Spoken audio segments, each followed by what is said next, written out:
Thank you so much for joining us on this beautiful sunny Friday afternoon. This is our second webinar, which is part of a series of free DHR webinars that Standing Together is going to be hosting over the next year or so to better learn the lessons of DHRs. My name is Hannah Candy. I manage the Domestic Homicide Review team at Standing Together, and I'm facilitating the session today. Just a note for a bit of housekeeping, this session is being recorded and is going to be available on our website. In case you missed the first session that we had with James Rowlands, that is also online, as will all the next ones. So do please check those out. I've already mentioned a million times QA at the end, so please be putting those through. And we will have some time at the end to answer those.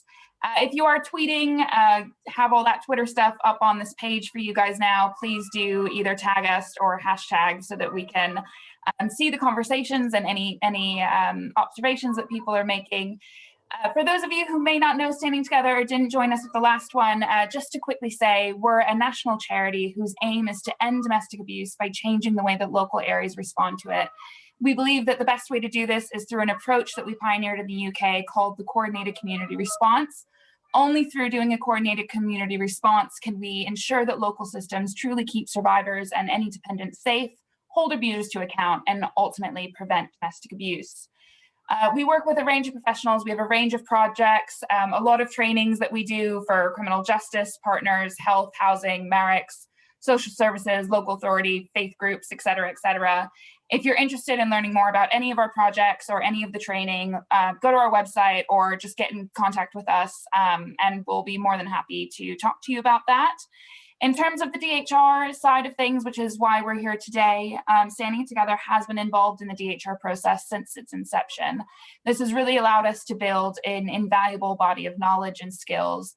Our pool of associates have now chaired over 90 DHRs, and we've also contributed to research over the years, all of which is available on our website if you want to take any time to read. More recently, again, as many of you know, we had our MOPAC research, which was launched towards the end of last year, which reviewed about 84 DHRs across London, as well as the DHR processes. One of the key learnings from this research was the need to better embed an intersectional approach in DHRs and indeed service delivery. In order to upskill ourselves here at Standing Together, I got in touch with Pragna Patel, who is, of course, a founding member and director of Southall Black Sisters. She's been involved in Southall Black Sisters work as well as wider advocacy work for the past 40 years. She developed and delivered a workshop for our DHR team on what intersectionality is, what it isn't, and how we can better integrate an intersectional framework into our DHR process. Both our support team as well as our chairs found this so incredibly insightful, and we really wanted to be able to share these insights and learnings as widely as possible. So we asked Pragna if she would agree to do a webinar series with us, which is why we're here today, so that we can try to disseminate these learnings a bit more. The case studies that she'll reference during it is based off that analysis from the workshop, but I would like to take a moment to say that Standing Together are working in partnership with Southall Black Sisters in order to support them to conduct further research into DHRs across England and Wales, which involve the murder or suicide of Black or ethnically minoritized women. We at Standing Together believe this research is really urgently needed and indeed overdue to look at the disproportionate rate of domestic homicide in BME communities. This research will hopefully highlight the trends and patterns with regard to ethnicity and domestic homicide, including looking at the impact of COVID-19. It also is going to make recommendations for prevention based on these lessons learned, and examine the implementation of recommendations from these DHRs in order to assess the changes in policy and practice. Now, the reason that we're bringing this up today is that at present we've been able to fundraise about over half of the total amount needed for SBS to complete this work.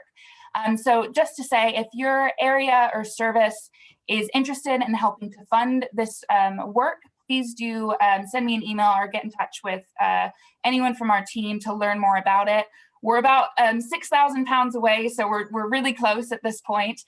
So any bits can help if possible. I'm sure Pragna will mention a little bit more about this research and what we hope to be able to accomplish later on. Right, so without further ado, I'm going to stop talking and hand you over to Pragna. Thank you so much, Hannah. It's an absolute pleasure to be here and to be invited to run this training session again. It's a variation of, as you say, a training session that I did for on the issue of intersectionality with the chairs of DHRs. So in a way, for those of you who are attending that, who attended that session, it does repeat some of that. So what I want to do is today talk a bit about how to approach the question of intersectionality. And the first thing I have to say is intersectionality has become a really fashionable term. It's something that's been bandied about a lot, particularly in the Vogue sector. But what does it mean? And how do we approach it? So this training session will seek to explain what the word has come to mean, what it actually means, and why and how it is relevant to the conduct of DHRs, and how DHRs can be approached through an intersectional lens. So the aim of this session is to try and understand and gain and apply ultimately a more nuanced and complete understanding of how different structural barriers work together to create risks that prevent women or other vulnerable subgroups from accessing protection in the face of violence and domestic abuse. So I'll be asking Hannah to click slides for me as we go along. So can we have slide 2, please, Hannah? Thank you. So the points that the issues that I want to cover are the following. First of all, what is intersectionality and why is it important?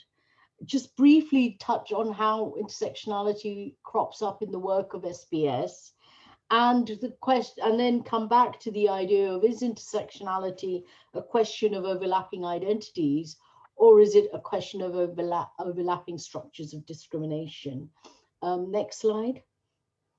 I'll then cover in part 2 why we need an intersectionality approach in DHRs, how to approach intersectionality, what are areas for further exploration, and how we should adopt a holistic approach to intersectionality. And then the next slide, please.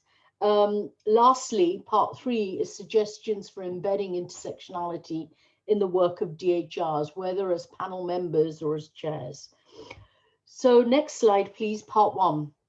First of all, what does intersectionality actually mean and where does it come from? And as you see, Audre Lorde's quote there says that there is no such thing as a single issue because women do not lead single issue lives. And that's very, very true. So what is intersectionality? It's a framework for understanding how a person, a group of people, or a social problem is affected by a number of overlapping forms of discrimination and prejudice. An intersectional approach is one that recognizes the concrete social locations of people and how they're constructed along multiple, if shifting and contingent axes of difference, such as gender, class, race, ethnicity, sexuality, caste, ability or disability, and so on. It relates to how people are disadvantaged by such multiple sources and structures of oppression, inequality, and discrimination, and takes accounts of how people's experiences are multidimensional, as the quote from Audre Lorde shows.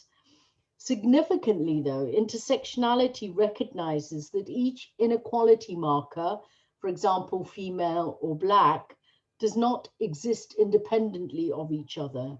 They are interconnected, and each informs and shapes the other, often creating a complex convergence of oppression that is more heightened than that created by a single strand of discrimination and oppression. So understanding intersectionality is essential to combating the interwoven prejudices and inequality that people face in their daily lives. The term intersectionality was, of course, first coined by Kimberly Crenshaw, an American law professor and social theorist. And the theory emerged 2 decades ago to explain the specific lived realities of Black women in the US who were subject to discrimination in the workplace on account of their gender and their race. Crenshaw developed intersectionality theory, suggesting that in order to understand the oppression of Black women in the context of the discrimination they faced at work, it was necessary to look at the specific experiences of discrimination that involved the intersection of Blackness and womanhood, and therefore put them at risk of discrimination and exploitation and increase their powerlessness. So that is the wider intersectional framework that as developed by Kimberly Crenshaw. But it isn't just a theoretical approach, because the intersectional approach also grew out of political struggles that were waged by Black feminists in the US and also in the UK to ensure that in discussions around, for example, sex inequality, inequality around gender, the Black women's experiences were also taken account of. But there are different types of intersectional discrimination or subordination. And the failure to analyze all experiences of intersectional discrimination lies in the fact that in traditional conceptions of race and gender discrimination, certain specific problems or forms of discrimination faced by, say, marginalized women are rendered invisible. So Crenshaw describes this as the twin problems of over-inclusion and under-inclusion. But what do we mean by this? So, for example, the notion of over-inclusion refers to situations where the racial dimension of an experience is subsumed within a gender perspective, and the consequence is that only the gender aspect of the discrimination is addressed, and the subsumed or racialized aspect of discrimination is ignored. And an example of this is, for example, the trafficking of women and young girls. It's perceived to be an example par excellence of gender subordination. It is commonly held to be only a woman's problem. So in the debates or strategies on the trafficking of women and young girls, little, if any, attention is paid to the fact that some groups of women and children may actually be selected and targeted for trafficking. So it's not any women, it's particular groups of women who are vulnerable. And in that context, the need to understand race, which is which is rendered invisible by the over-inclusion of gender, is an example of what we mean by over-inclusion. Under-inclusion, on the other hand, refers to situations where the gender analysis is underplayed or ignored altogether in what is perceived to be a problem of racial discrimination. And this is really important because when we come to DHRs, it's really important to understand that it is not just the racial background of someone that matters, but also where the gender too. So, for example, what is an example of under-inclusion of gender in this case is an example I can give is in the UK in the 70s and 80s, the operations of immigration laws and practices sanctioned the practice of virginity testing of South Asian women by immigration officials. And the aim of the practice was to ascertain whether Asian women who came to join their husbands were bona fide fiancés. And this was based on the stereotypical assumption that Asian women do not have premarital sex before marriage. And so if a woman was not a virgin, then she could not be a genuine bride and therefore ineligible to enter the country. There was, as you can imagine, a public outcry against the practice, and there was a campaign that led to the practice being stopped. But those who were appalled by the practice decried it as racist, but few talked about the ways in which it also amounted to a violation of Asian women's bodies. And in other words, in this case, the gendered experience of race was ignored. So what I'm saying is that without an intersectional approach, we cannot work on gender abuse and equality more broadly, nor shape and strengthen state laws, policies, and practices relating to both. Moreover, without an intersectional lens, measures introduced to address injustice towards one group may actually end up perpetuating systems of inequity and powerlessness towards other groups. So next slide, please. There is an emerging evidence, of course, to suggest that BME women, which is what I'm going to primarily focus on in this session, that BME women figure disproportionately in violence against women and girls, and Hannah alluded to that in her introduction as well. And of course, emerging evidence from police research on homicides during the COVID pandemic lockdowns is also beginning to show that Black and minority ethnic women are disproportionately represented in data on homicide during those lockdowns. So that BME women are figure disproportionately in violence against women and girls, and this includes, of course, abuse, homicide, and suicide. And this is why more needs to be done to see why that is and what can be done to prevent this from happening, and the parts played by DHRs in such prevention.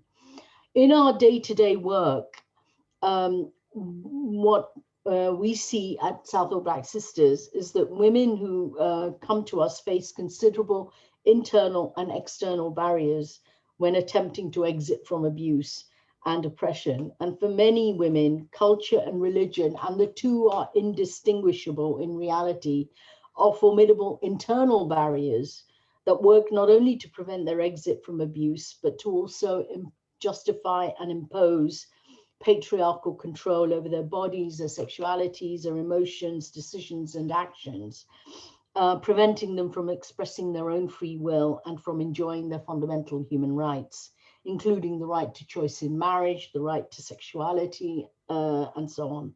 Their experiences are then compounded by state responses that are often discriminatory or indifferent, and therefore subjugating them even further. So we often frame these barriers in terms of what are internal and external barriers that are faced. And examples of internal barriers are, of course, concepts of shame and honor, which are central organizing features of many South Asian and other minority women's groups that act as constraining factors, making it difficult for women to seek out and make disclosures of abuse. Other internal barriers include the fear of reprisals, fear of escalating violence, particularly post-separation. The pressures on women in particular to resolve family and relationship problems, marital problems within the community through the use of community elders, family elders, religious arbitration tribunals and councils, and so on, which are inevitably patriarchal and make it difficult for women to report to outside bodies. Next slide.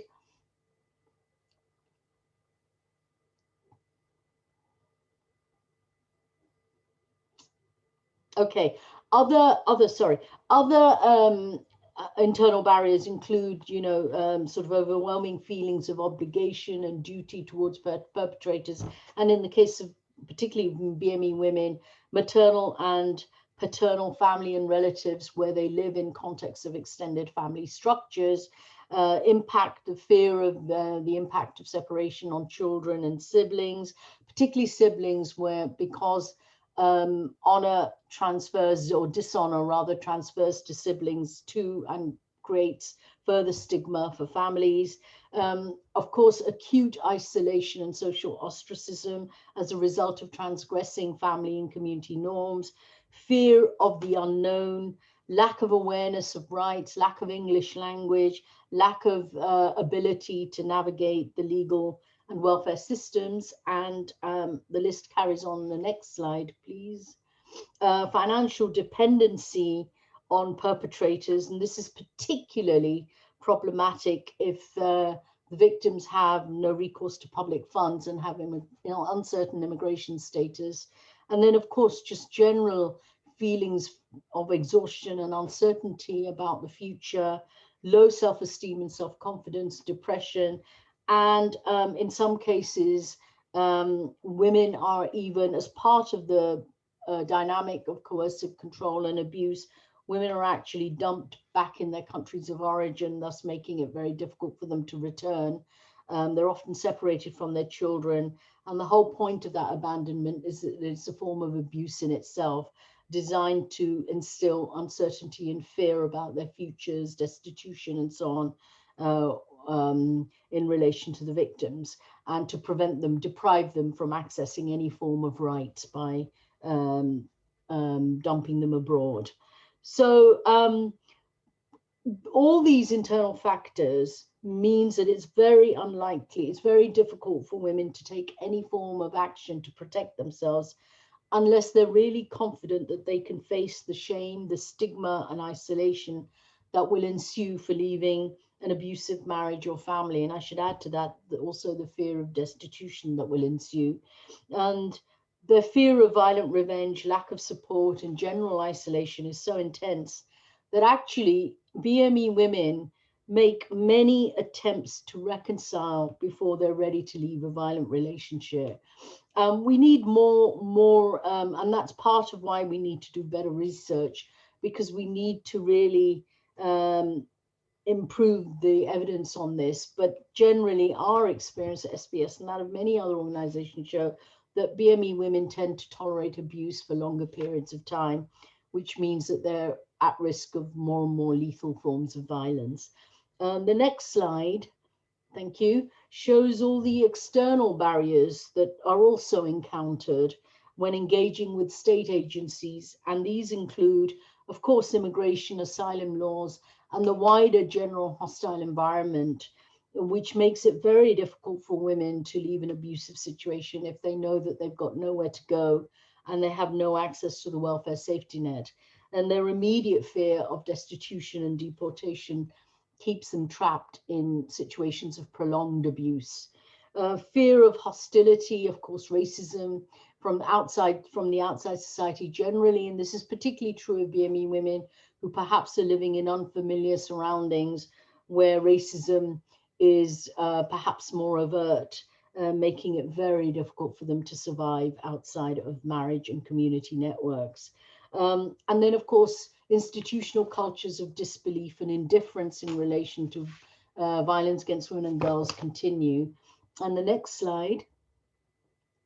Racism and discrimination in institutions itself can lead to unequal treatment, negative stereotyping, and what I regard as over-policing. That is where the state overreaches in its attempt to be protective. So rather than being protective, it actually intervenes to also criminalize. And we see that most clearly in the way in which particularly women from African Caribbean communities are fearful of reaching out to the police for fear of their children being taken away from them, or for them, or fear of being criminalized themselves. And then there is, for other minority women, there is the opposite, which is the under-policing, the fear of under-policing that takes place, whereby the state is too hesitant and too cautious, perhaps overcautious, in intervening in certain minorities for fear of offending cultural and religious sensibilities. So, you know, the fear of upsetting community leaderships and religious leaderships, which in effect leads to non-intervention and can lead to women being rerouted to community forms of interventions, which inevitably focus on mediation and reconciliation, and suggest that communities can self-police themselves. So this kind of under-policing of certain communities also a problem.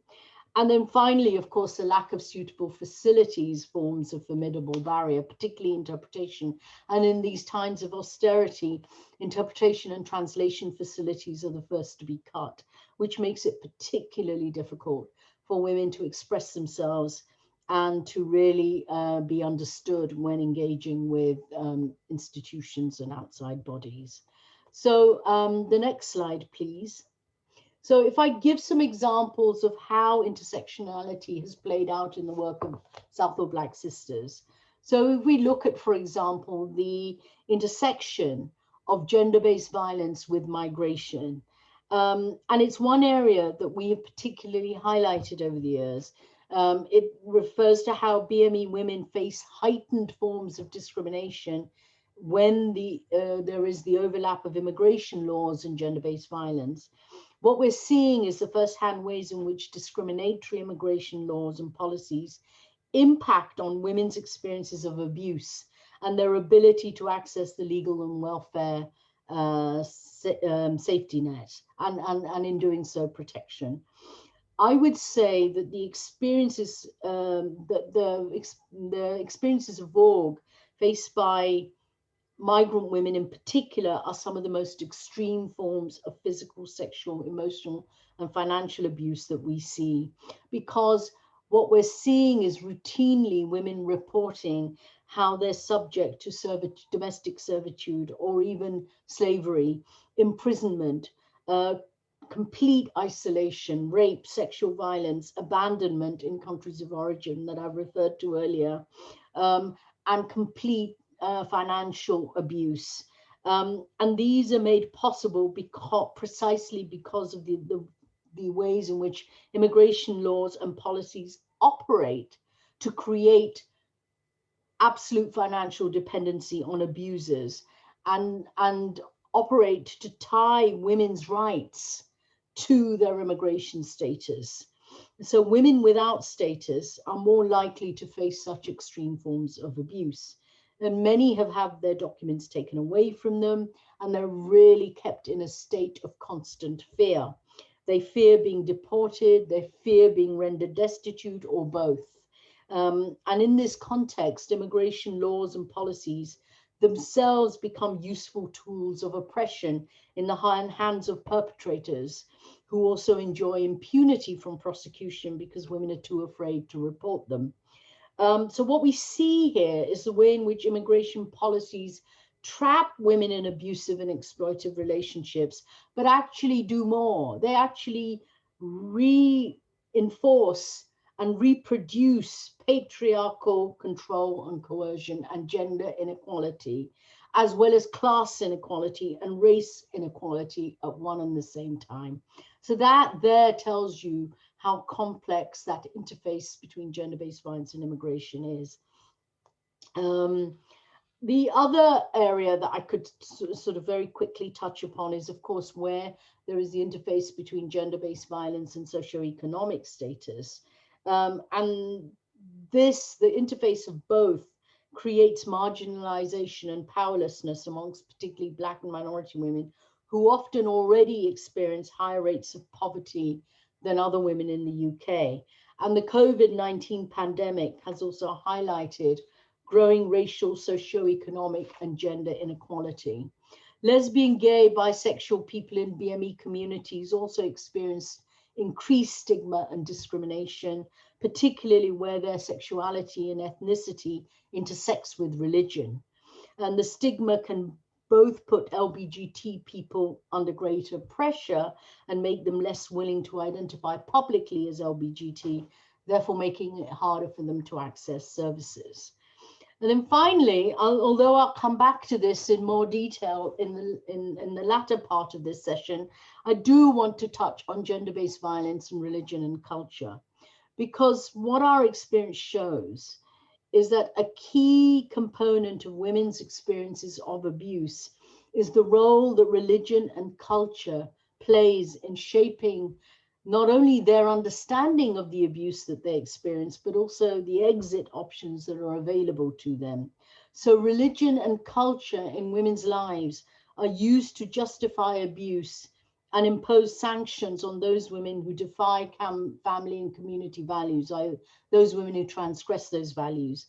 So although the majority of women who might seek services profess to some form of religious beliefs, and those are critical for them and their personal sense of self, many are also at the same time very critical of the ways in which religious values and religious leaderships in particular expect them to internalize abuse, and in doing so deny them their fundamental rights and freedoms.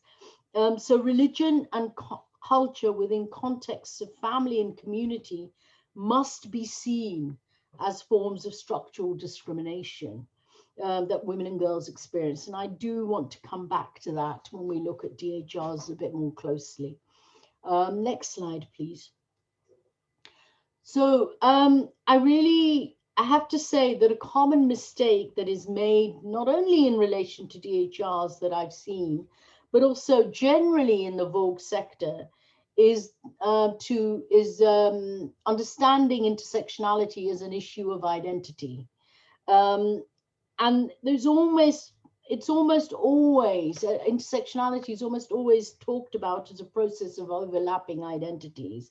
And I think this is hugely misleading and problematic.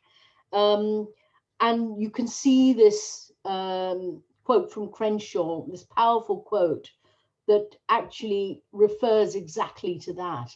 And what she says is intersectionality is not identity politics on steroids.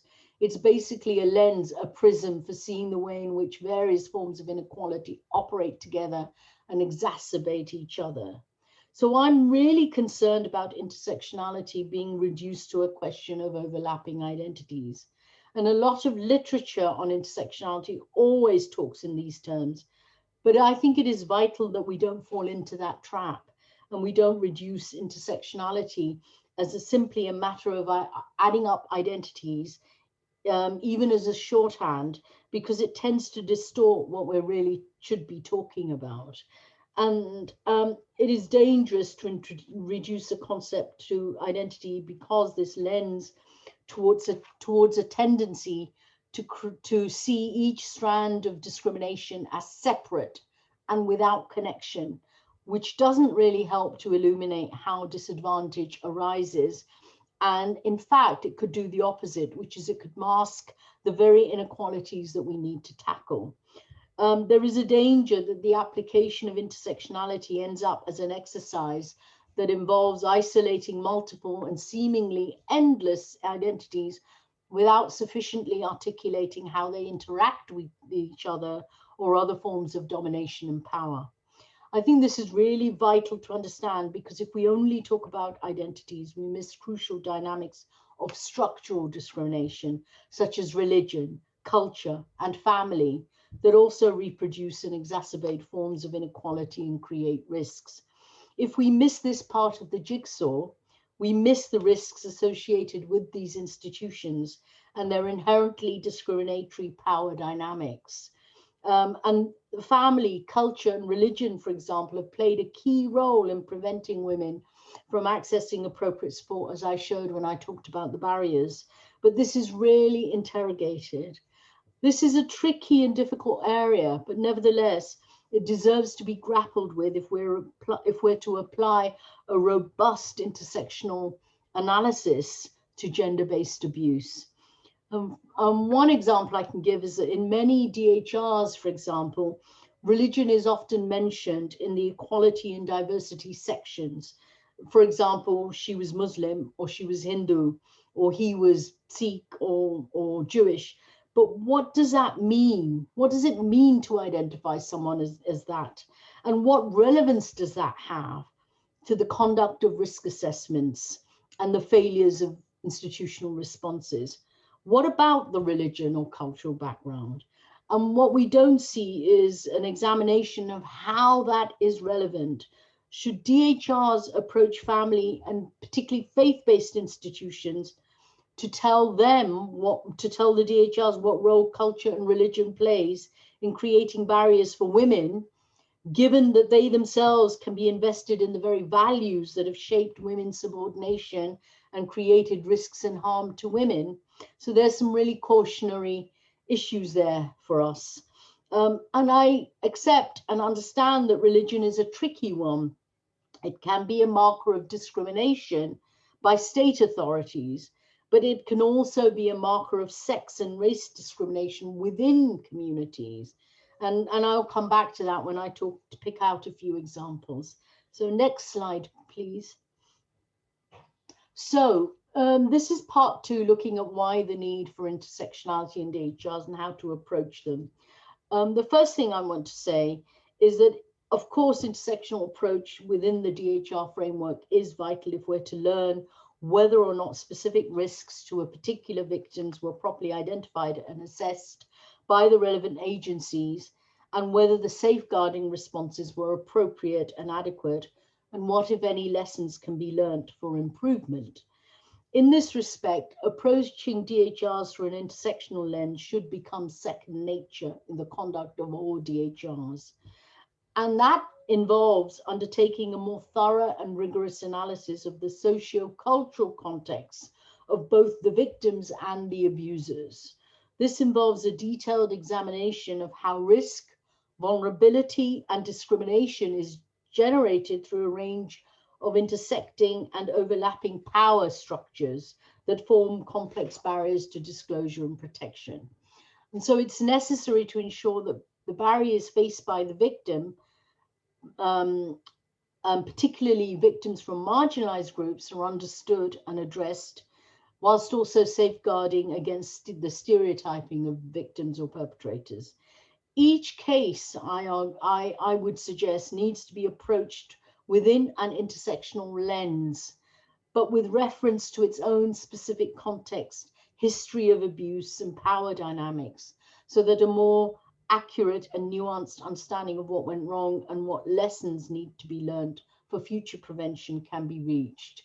And I would add that it is a shame that this data on DHRs is not disaggregated generally, because this makes it so difficult to assess the extent of the risks faced, for example, by BME women. And that's why the research that Hannah talked about is so important.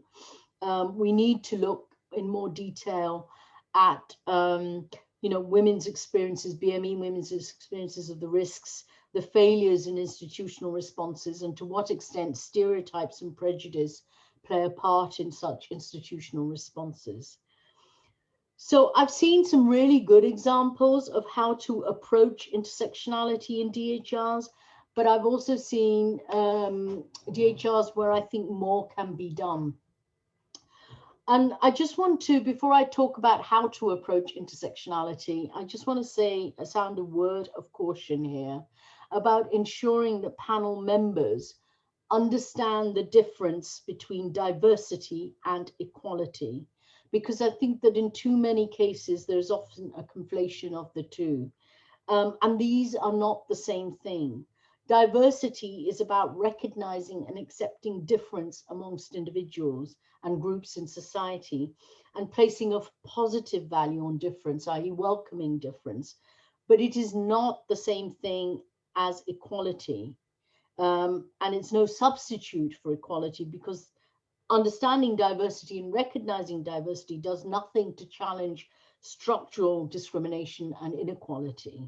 So in my view, DHRs must center its intersectional approach on the question of equality and not diversity, and look specifically to the markers of inequality by drilling into the ways in which strands of discriminations intersect to produce barriers, disadvantage, and risks. And another thing I want to emphasize is that the DHRs are only as good as the IMRs, the individual management reviews that are produced.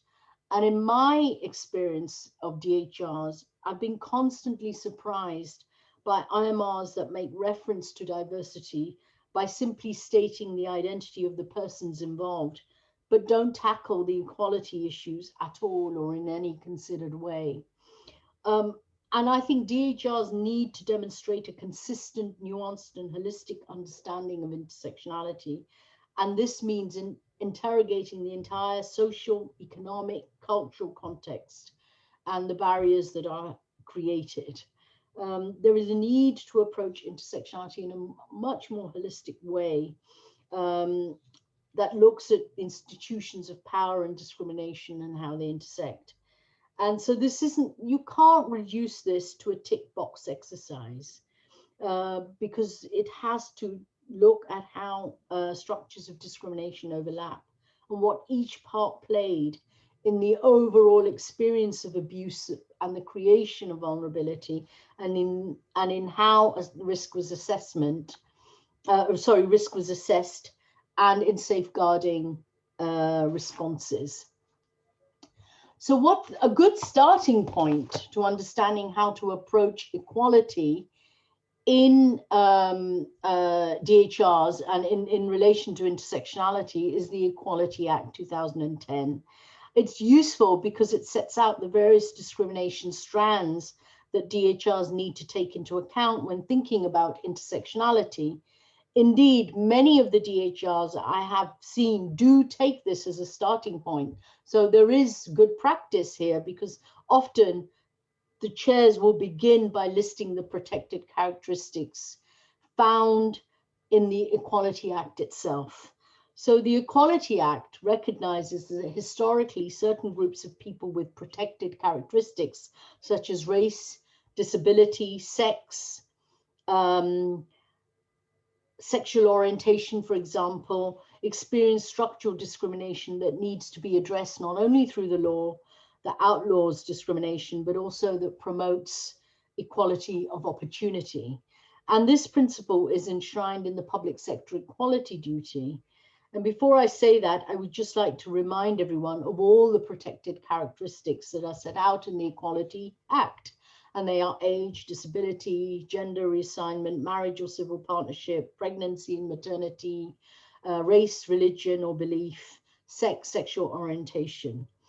But these categories are, to my mind, a useful starting point in examining the social context of a person and identifying the risks to the victims and how they were understood or not, and addressed, and what recommendations can be made for future prevention.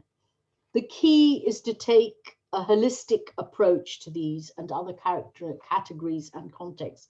How do these categories intersect with each other? And what is the wider context in which the victim found herself? But this is just a starting point. There are areas that are still missing that I think it's really important that people take account of, because this list that of protected characteristics is not in itself conclusive, and it's not exhaustive. There may be other critical barriers that need to be taken into account, such as migrant status, which we've talked about, socio-economic status, also talked about, and perhaps one of the most underrated of all protected characteristics. And I should just say that the government has inserted a socio-economic duty in the Equality Act 2010, although it's not yet made it law. But I think it's well worth looking at the wider socio-economic context in which homicide takes place. Other indicators of vulnerability that is missing include substance and alcohol misuse, criminal backgrounds of perpetrators, especially where there's serial abuse going on involving previous relationships, and so on. So many DHRs, as I said, do reference the protected characteristics set out in the Equality Act and use this to guide their approach. But as I also said, although that is a good starting point, there are always areas of improvement. And I think it's really important for DHRs to make explicit at the outset the need for all agencies to approach their IMRs within an intersectional lens approach.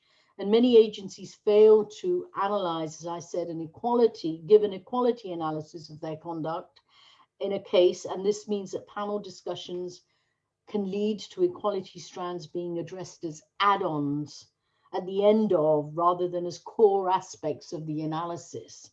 And I've seen many IMRs where agencies don't address equality at all, or just go through the motions. And so, that can be improved. Next slide, please.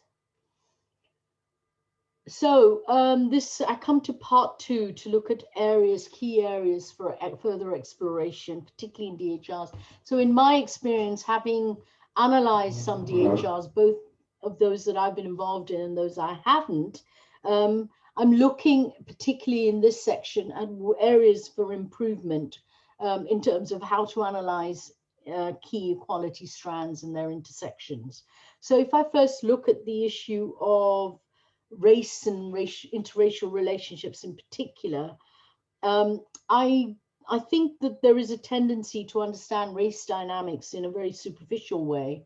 And whilst the ethnic backgrounds of both the victims and perpetrators are usually acknowledged, there is often very little beyond that. There is very little interrogation of the interplay between, for example, race and gender, both in relation to the perpetrator and in relation to the victim, which can create a more complex context in which abuse is experienced and addressed.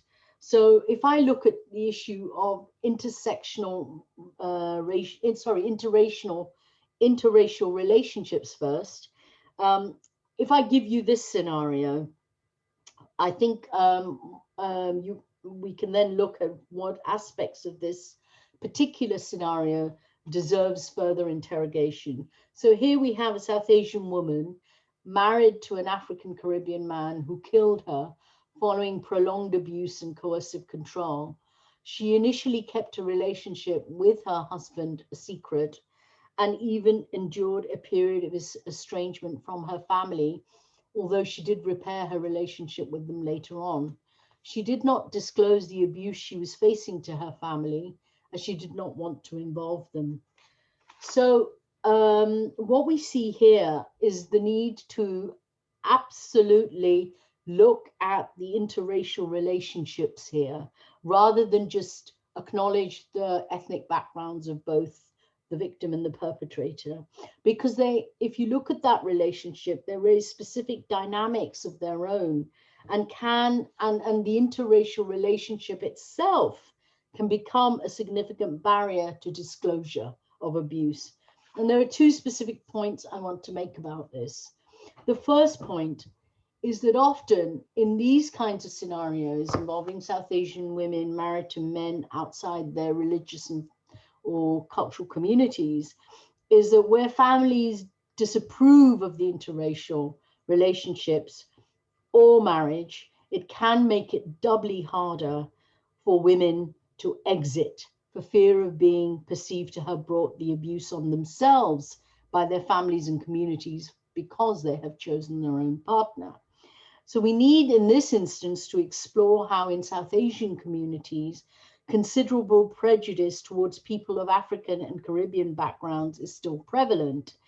And this understanding, in turn, can help us to contextualize the reluctance of the woman there to involve her family in helping her to escape from the abuse.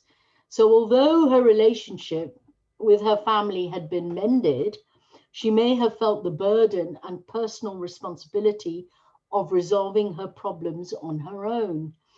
And if we look at recent research on South Asian women's choices in relation to marriage, we see that those choices are considerably narrowed when leaving relationships of their own making in contexts of abuse.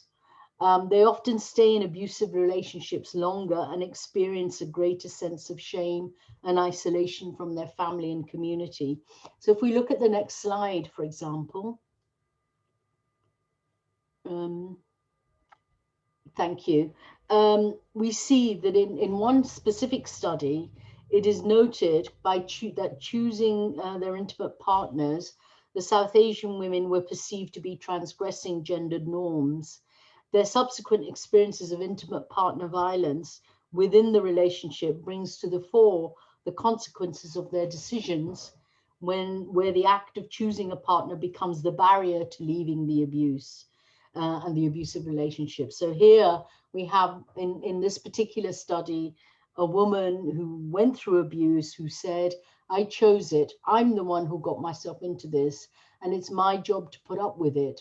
It's not everybody else's job to get me out.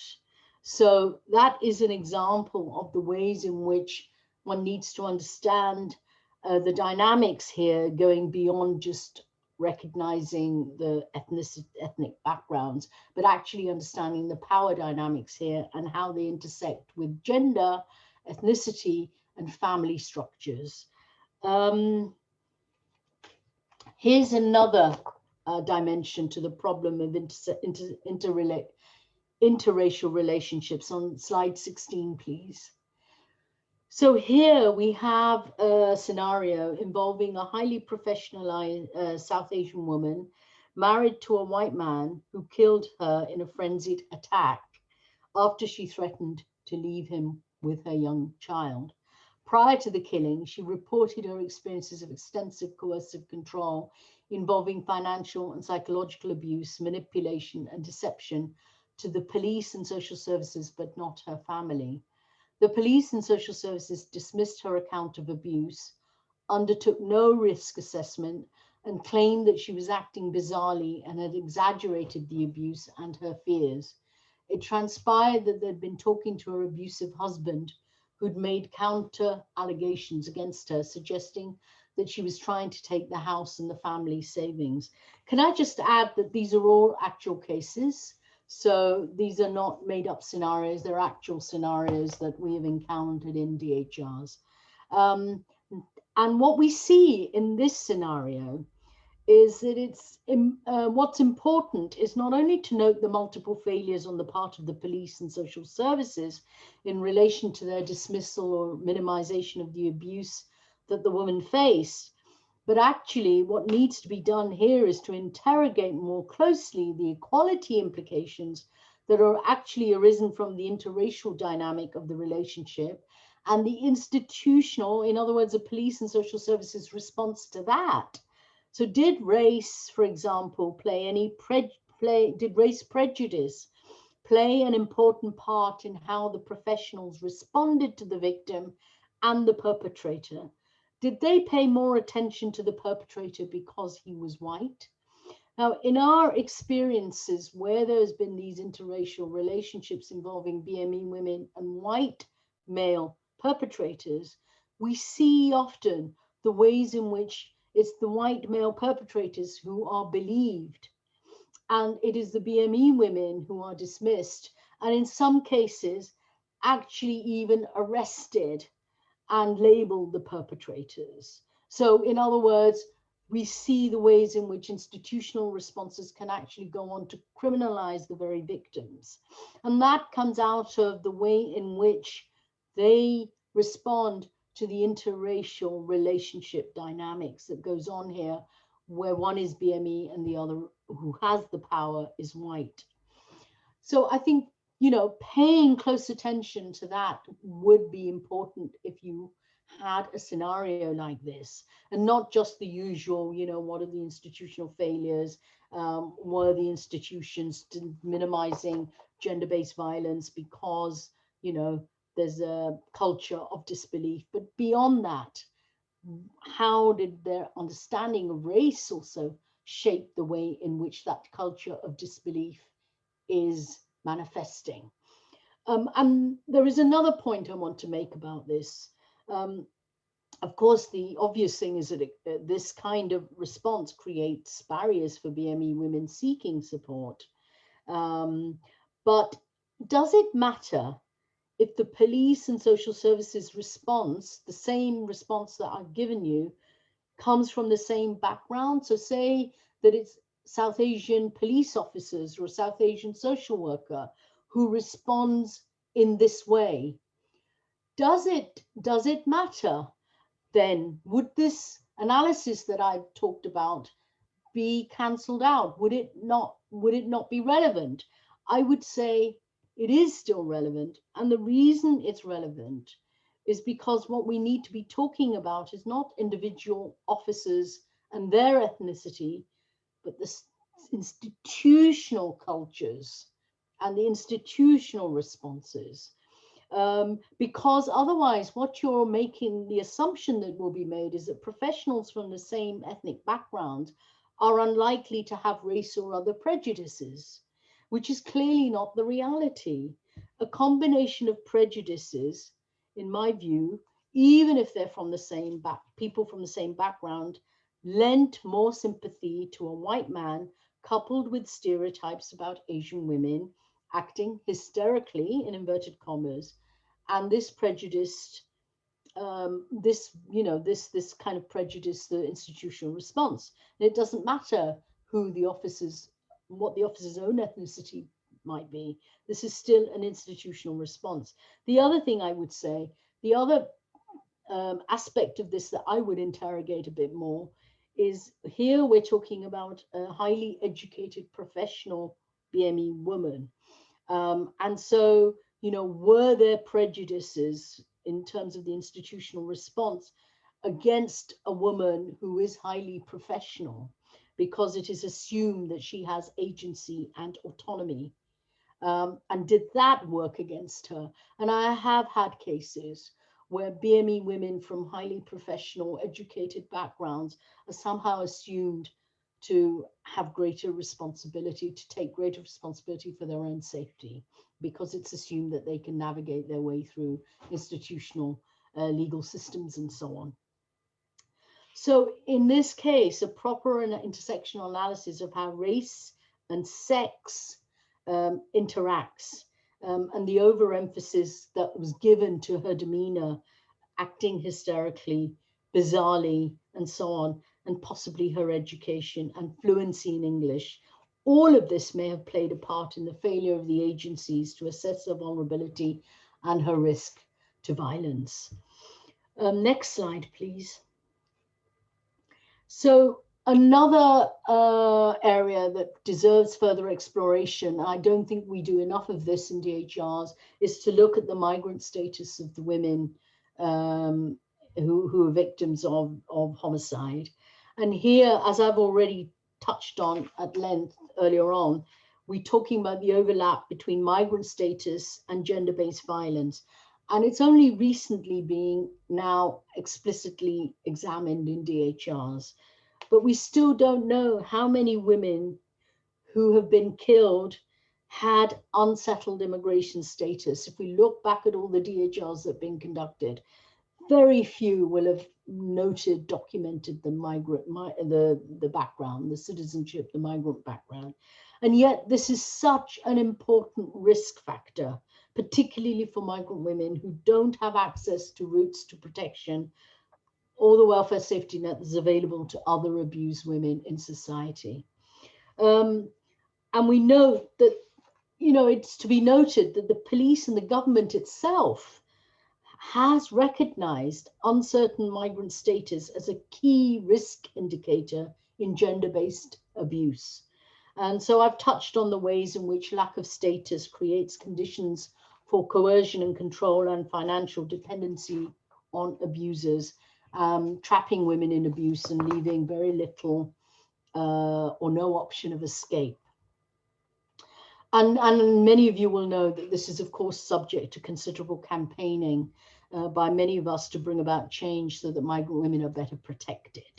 But I think that DHRs can play a role in bringing about that change by acknowledging that more, analyzing how that creates risks and vulnerabilities, and then supporting or making recommendations that would support the wider campaigning efforts to create better protection frameworks for migrant women. So here we have a scenario. A Pakistani woman from a strict conservative background came to the UK to join her husband and was completely financially dependent on him for her stay in the UK. The no recourse to public funds condition was attached to her stay. She was kept in domestic servitude, isolated from the outside world, and subject to physical, sexual, financial, and psychological abuse. She had her documents taken away from her and was told that if she told anyone about what was happening to her, she would not be believed and instead would be deported. Eventually, after a particularly vicious assault, she managed to report the abuse to a domestic abuse agency, who told her to contact the Home Office to find out about her status and signposted her to immigration solicitors for legal advice. She returned to her husband, who killed her. So I've gone through the obvious risks here when immigration and gender abuse overlap. So I would expect a DHR to sort of acknowledge and pick that out. But I think we could go even further in this case. There is a particular aspect of this scenario that I want to highlight. And that is the bit at the end where she was referred to, she was signposted for legal advice, and to an immigration lawyer. And it is assumed that therefore that itself is enough in terms of institutional responses. Is it though? And I would argue that if anyone who works with migrant women know that that is not an adequate institutional response to migrant women who are at risk of abuse. It's simply not sufficient to enable women to leave an abusive situation, to simply signpost her. Our experience shows that migrant women have complex needs, and their lack of status gives rise to considerable vulnerability, which means they're not able to assert their rights without in-depth, long-term support. So signposting in most cases will never be sufficient. It cannot be assumed that such women can deal with these matters on their own. Vulnerable women like A need advocacy, practical, emotional support to engage with the legal process and to understand their legal options, both in the short and long term.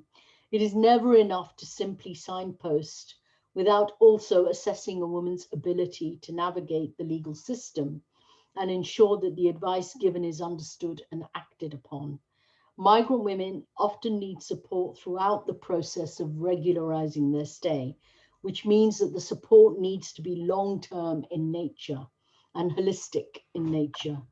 The overwhelming majority of migrant women also don't know how they will survive and sustain themselves pending any legal advice and legal applications that they make. So it's no point simply signposting for further advice without dealing with their fear of destitution and homelessness. This dimension of the problem therefore needs immediate attention, because even if there is a route to settlement, even if there is support, welfare support attached to such settlement, in the meantime, where does a woman live? What does she do? And so she needs proactive help, for instance, in applying for whatever support there is, financial support that there is, for example, the destitution domestic violence concession, if it's relevant to her. This isn't a legal process. This is something that specialist BME women's services support women with, applying for the DDVC, and also support women to try and find alternative housing and to try and help them, find ways of surviving through donations and charitable support and so on. So it can take months to support women in these situations. So it's not a question of simply signposting.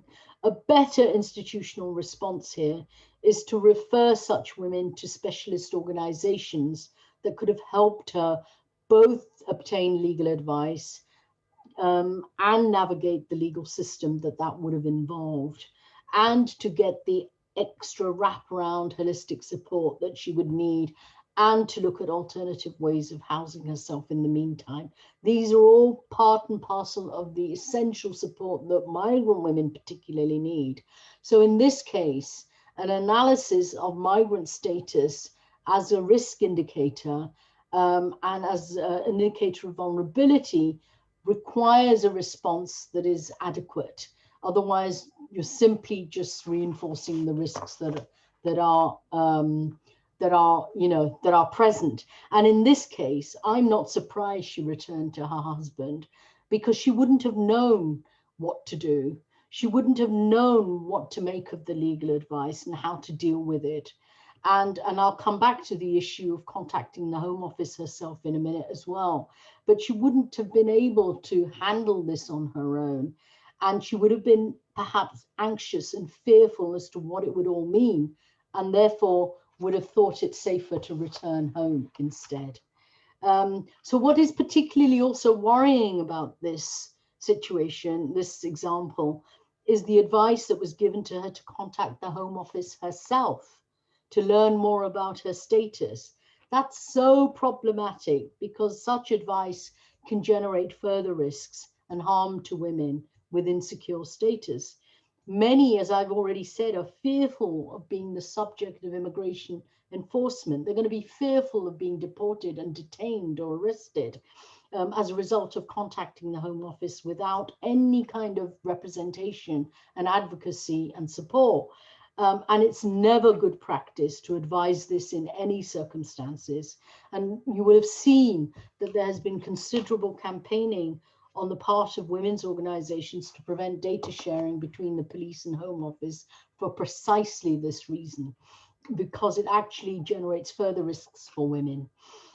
So, you know, any contact with the Home Office should always take place via a legal representative who can then also make representations and deal with any risk of removal and deportation actions that are being contemplated. So we shouldn't underestimate the vulnerabilities and risks that are created when gender-based abuse interacts with migration, the insecure migration status. What women actually want, as a way of just reiterating the point, is, you know, they have complex needs. They need to deal with their immigration, probably mental health, housing, and other needs. So they need a more holistic approach in terms of support. They need safe accommodation, and we can't hope to provide any meaningful support to victims or realistically achieve any concrete outcomes that make a difference to their lives if we don't take this into account. So migrant status particularly is an example of the institutionalization of racial and gender inequality and the barriers that that creates. Okay, so the next slide. Moving on to explore other aspects in the kind of bringing in an intersectional approach, I want to also look more closely, particularly at family dynamics when we're looking at particularly BME women from certain backgrounds.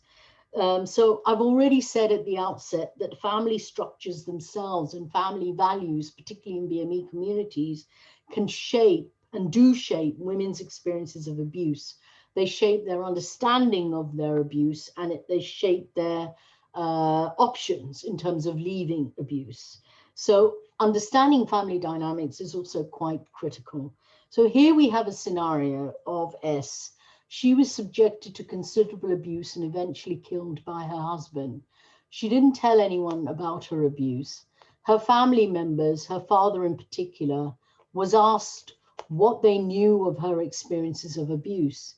Her father talked about how S was someone who wanted to resolve her problems on her own, and that she would have dealt with the abuse as a family problem because that is what the family did. Her father said that she would not have gone to an outside agency because it would be a disgrace to the family. So how do we approach what the father says here, and how do we analyze the family itself as a structure of discrimination, particularly in its interface with sex discrimination? So this paragraph hints at how it is not possible to take S's family's account of her cultural context at face value. Because if you just accepted what the father said, the best you would come out with in your analysis is simply saying, well, the family, you know, resolved things on their own and she didn't want to, and she wanted to do that. But I think we need to probe that more. Is it possible that her own family and their cultural and religious values acted as a powerful constraining factor, preventing S from even contemplating and exiting abuse, since the family makes it clear that the abuse is seen as a family problem, something to be resolved internally and never aired publicly? So here what we see is how the lines between family and community are blurred in South Asian communities, and in particular operate within often tight-knit religious and business networks, which can make it difficult for women to leave abuse. And this is why the role of the family and community in generating structural forms of gender discrimination cannot be underestimated or avoided, and why considerable caution needs to be taken when involving family members or even community members, even on the victim side, to give an account of the context in which the victim experienced abuse. So my point is that all too often in many DHRs, the family of the victim is seen as a site of support, when it can actually be a site of constraining oppression. So a careful examination of family dynamics is required here, and often even the victims' families will underplay cultural and religious values that shape women's experiences and responses, because they're often invested in the same values and may have actually advertently or inadvertently reinforced them. So there's no contradiction in understanding that a victim's family can be supportive, but also act in ways that ensure that women stay in abuse to keep their marriage intact. So it's likely that in this case, S was worried about what her family would say, what a community would say if she left the abuse. She knew what those values of honor and shame meant, and she knew it would be a disgrace to the family to have exited the abuse. So it's not so much kind of an objective analysis here, but it's actually an analysis of understanding how the family itself is a constraining factor for her. Sorry, Hannah, could you just give me an idea of how much time is left so I know whether to sort of... Yeah, of course. We have about 20 minutes left now. Okay, so let me just quickly come to the next slide, which is looking at culture. And I'll skip it, but if we go to the one on religion, because culture and religion have similar issues, what I am saying here is that we need to understand culture and religion also as structures of discrimination, not just as identity markers. And that's the key point that I need people to understand here. And in this scenario, we have a woman who was known to the mosque, a woman whose abuse was known to the mosque that she attended with her husband, but the mosque nevertheless never intervened because they said that they weren't formally approached by the couple. And in any event, they would recommend reconciliation and arbitration and family intervention. And what I want to say there, just as we move on to slide, if we just rush through, yes, that slide. So I'm just going to take just a few minutes to say that the 2 points I want to make about the issues that arise, and I'm sorry that I've labored this point, in these cases, is how cautious and critical DHRs must be when analyzing the role of religion and culture in women's lives in particular. And these are tricky areas for exploration, but I suggest that we approach them in 2 ways. And where it says religious bias, also insert cultural bias. And so here, what we're saying is, first of all, understand religion as a factor in institutional responses. So, for example, did religious backgrounds and perceptions of a person's religion impact on how institutions responded to the victim or perpetrator? So was there implicit or explicit bias in the way in which the state's institutions engaged with the perpetrator or victim? So did, for example, the fact that she was a Muslim woman lead institutions to think that perhaps she shouldn't be offered the same alternatives as someone else, but instead referred to the mosque to deal with the issue of abuse? So that is an example of religious bias in institutional responses. But the other and more difficult examination that needs to take place in terms of an intersectional analysis is to look at the impact of religion and how religion and culture shapes the context in which sex discrimination is experienced and understood and addressed within communities themselves. This is an area that potentially has the most significant impact for BME women's perceptions of their circumstances, and it has the most significant impact on the choices they make. So we're looking at the negative interface of religion and culture with sex discrimination and gender power relations.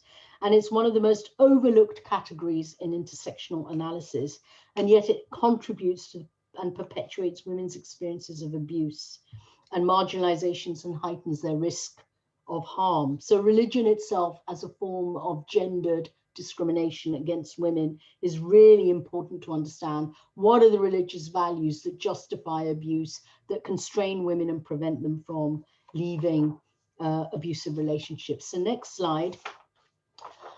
I just want to say that it is vital that due diligence is exercised in seeking expert advice and involvement in DHRs or in just general, protection work, and in making recommendations about, protection, since not all community organizations approach gender-based violence from the point of view of gender equality. We really need to carry out due diligence when we're particularly involving faith-based groups, because faith-based groups themselves may be invested in the very values that need to be challenged and may reinforce rather than challenge abuse. And finally, I just want to actually go to suggestions for how to, in the next slide, embed intersectionality in DHRs. I'm going to skip through this so quickly. These are just suggestions for how to improve the intersectional approach. So first, embed an intersectional approach to DHRs by making it explicit at the outset in a review, explaining what it means and how it can be applied to IMRs. And secondly, ensure that an intersectional analysis is threaded throughout the IMR analysis rather than treated as add-ons. And the next slide, please.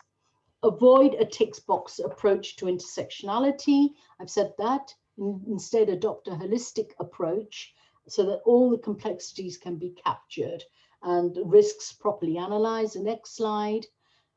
These slides will be available if people want them. So I know that I'm rushing through this and it's too much to take for people. Complicate religion and culture as risk factors. So it's not only understood as identity markers, but as forms of structural discrimination, and unpick those contexts. So understand those norms and how they generate risks, etc. The next slide.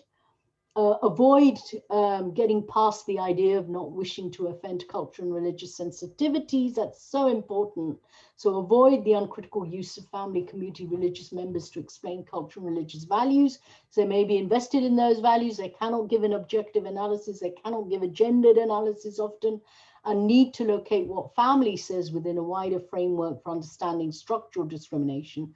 Otherwise, we'll miss the recommendations, and we'll actually miss important recommendations aimed at community attitudes and, at faith-based groups in terms of what more needs to be done. Next slide. Try to involve appropriate specialist board organizations that have a track record in supporting BME women from a rights-based approach. That is fantastic, really, really, significant. It is critical. I cannot emphasize that enough. Otherwise, we will be reinforcing the very systems of oppression that BME women face. And finally, the last slide, due diligence. Who are you inviting as BME experts?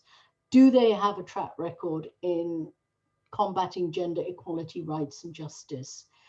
Really, really have to approach intersectionality in terms not of identity, but in terms of structures of discrimination. Therefore, if religion and culture and those who represent cultural and religious institutions are only seen as identity, then you will miss the kind of structural discrimination that shapes women's experiences of domestic abuse. And they may reinforce rather than disrupt the religious and cultural values that create contexts conducive to gender-based violence. So I know I've galloped through the last bit.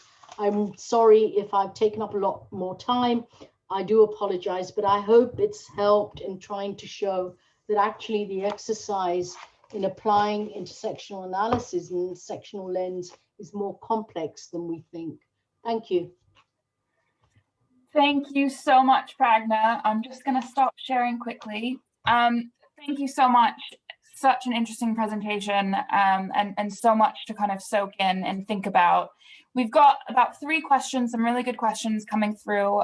So I'll get started on those ones.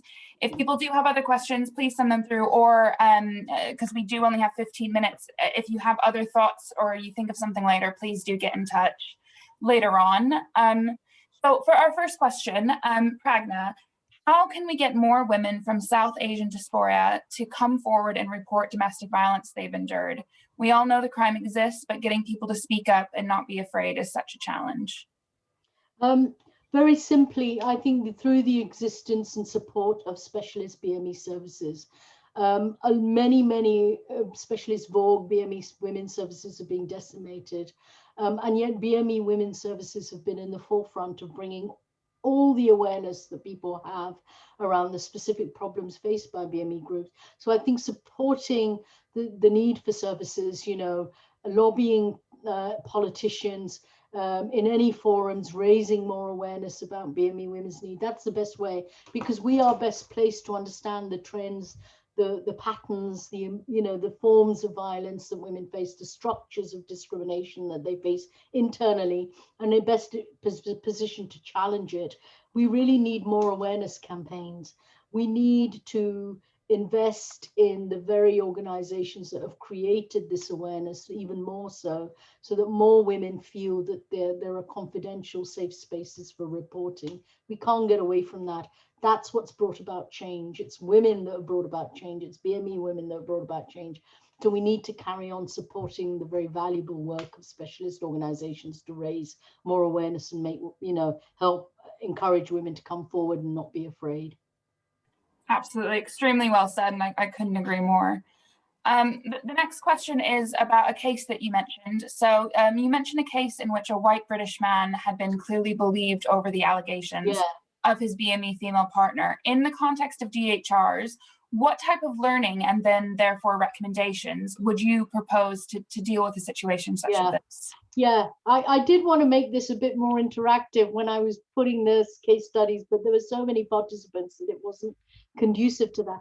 But in that case, what I would have done is I would have said that where social services and police are doing their IMRs, the first thing they need to look at is what part the stereotypical understandings of the identities of the male and female played in the institutional responses that they gave, which was so shockingly bad. It not only did it dismiss and minimize the abuse, there was no risk assessment carried out.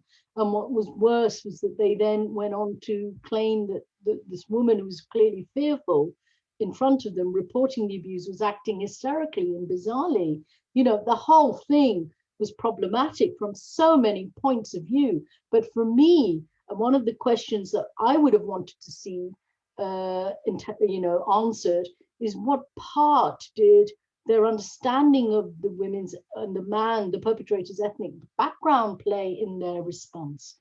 And did that impact on the way in which they kind of exaggerated how the woman fear, they kind of dismissed, the women's fear, and did it impact on the way in which they believed the white male, perpetrator? We have often seen this, and without further research, I can't say that this is a major pattern or trend emerging, but I think it is incumbent on DHRs to examine these kinds of, to look at not only what would have been a kind of sexist approach to domestic abuse that the woman raised, but also racist in a way, and the way in which the racist and the sexist and those stereotypes that played in terms of, in the kind of police institutional culture or social services institutional culture. So I would have said to police and social services, I want to see what investigations you're doing on, by talking to the police officers as to how they perceived the problem, and then to unpick some of that to see if, in terms of recommendations, whether training of police officers and social workers need a more robust intersectional training aspect to it, but also, kind of really highlighting how racism plays that part. And if you like, it was in relation to the response to the woman, it was a racist gendered response. It was neither gendered nor was it just racist, and how the two created an immense barrier and eventually led to her death because she wasn't believed, And so I would want that strongly to come out of the analysis of IMRs themselves. And then I would want to see that reflected in the recommendations in terms of training, in terms of what else could be done, to ensure that actually where there is that kind of already imbalance of power with a white male and a black female, and the institutional responses doesn't reinforce that imbalance of power. And I, you know, so you really need a much more robust kind of analysis that's sort of reflected throughout the IMR process and then reflected in the recommendations, and not just seen as a bit of an add-on in the equality diversity section.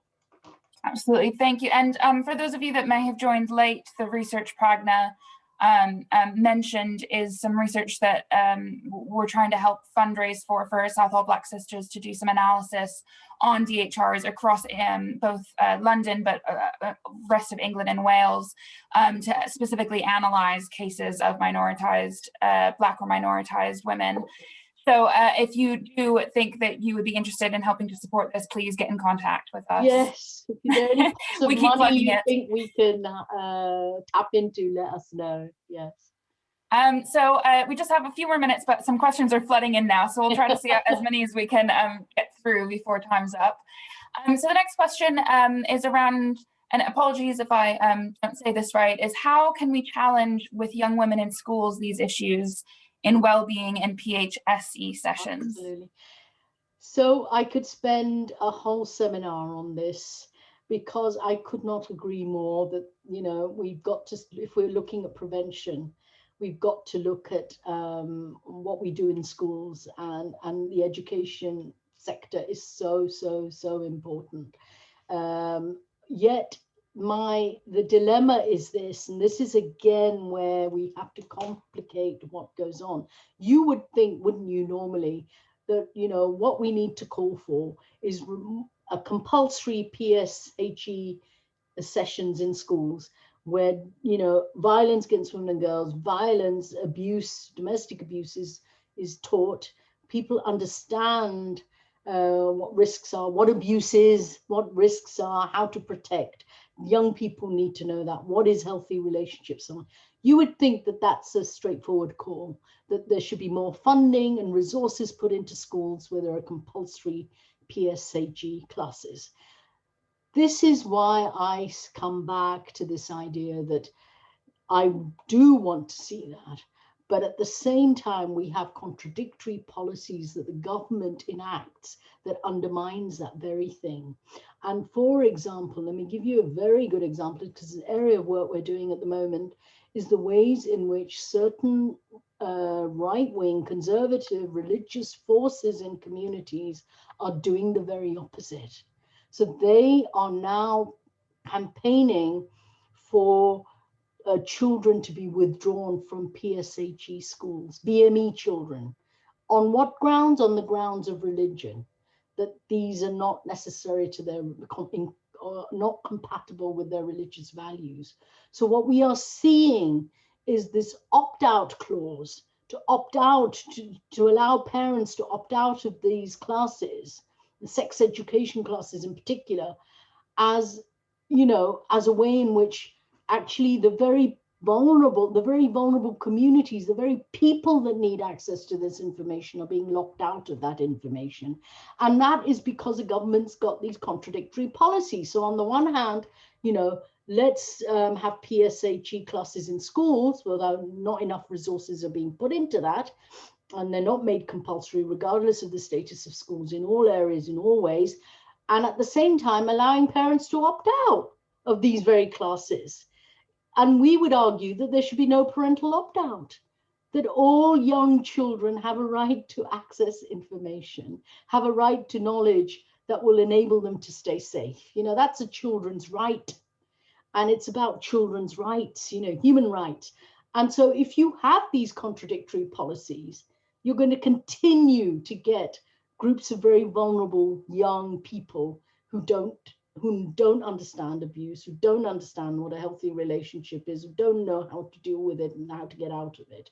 You know, so this is the problem with government policies. They're not joined up. They're not thinking that this area can be undermined by what we're doing in another area. And that needs to be really joined up.